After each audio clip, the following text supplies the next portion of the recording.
Welcome back. Now it's Nollywood checking out Hollywood.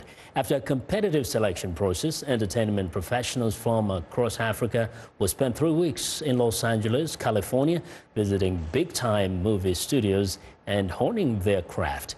Elizabeth Lee has our report. Too extreme, take two marker. Action. Shooting a film in the heart of Hollywood was a dream that is now very real for some African entertainers. I could scream. It's surreal, it's amazing, it's exciting for me because I never thought I would be here. You have missed the deadline. These students, all working industry professionals from different African countries, are part of a program called Hollywood in Focus. They participate in workshops and get hands-on experience to expand their knowledge base in film production. For Jim Fortune-Kazi, learning about filmmaking here is much more visual and hands-on than back home. It's been very practical. You can see these things, you don't just hear about them. You see them, you know how they work and all that. The workshops also train these students to think of themselves as entrepreneurs. You know, it's not a model anymore where you're waiting for the phone to ring to get hired into a gig. I mean, we're shifting, that this space is shifting from a gig economy to an entrepreneurial space, and a space where companies can be born, innovations can happen, and content can be distributed from independent voices. This shift is happening because of the internet and changing technology. So what you're finding is there are a lot of self-driven content creators. It's a lot of user-generated content, and on the consumption side, with the advent or with the growth of mobile technologies across Africa, a lot of this content can now be consumed for much less than it ever was. So that the democratization of the process through digital media has empowered a whole new generation of content creators, who are also entrepreneurs. And these students are learning to think of themselves not only as actors or directors, but as a brand. I see myself as an entrepreneur. The only glitch to that was I had no idea exactly how to, sell my brand, because along the way you kind of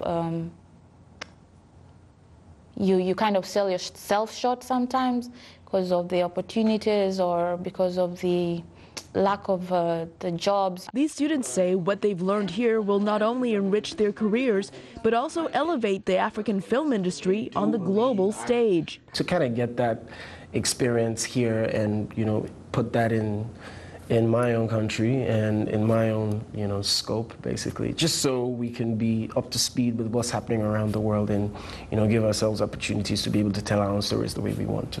After they graduate from the program, organizers say these creative professionals have the ability to positively impact their country's economy and culture through all the different forms of media. Elizabeth Lee, VOA News, Los Angeles. Reggae music is known for its roots in Africa, drawing influences from a wide array of traditional African music. Now it's African artists drawing influences from reggae.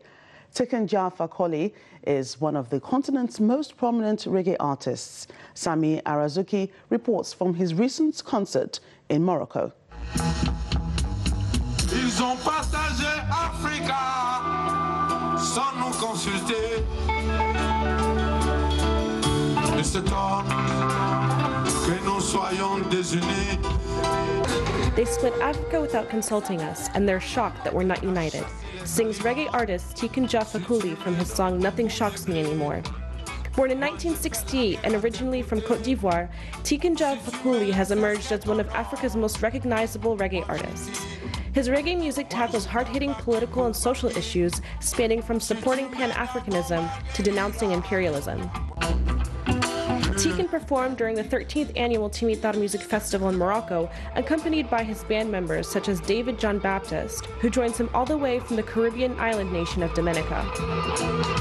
I think Tiken is, first of all, he loves this continent. He loves Africa, and he is someone who is very devoted to Africa.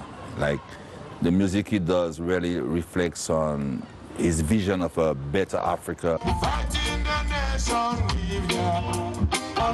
Due to the often critical nature of Tiken's lyrics, he currently finds himself living in exile in Mali and was also declared person non grata in Senegal after criticizing the Senegalese president during a performance.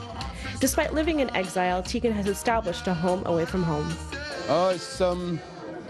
It's difficult, but I think it's the price to pay when you are an artist which is engaged. We decide to fight for justice and equality. During his performance in the Timitab Festival, Tiken slammed the exploitation of African resources, a message that resonated with fans who came from his home country of Côte d'Ivoire to see him perform. I've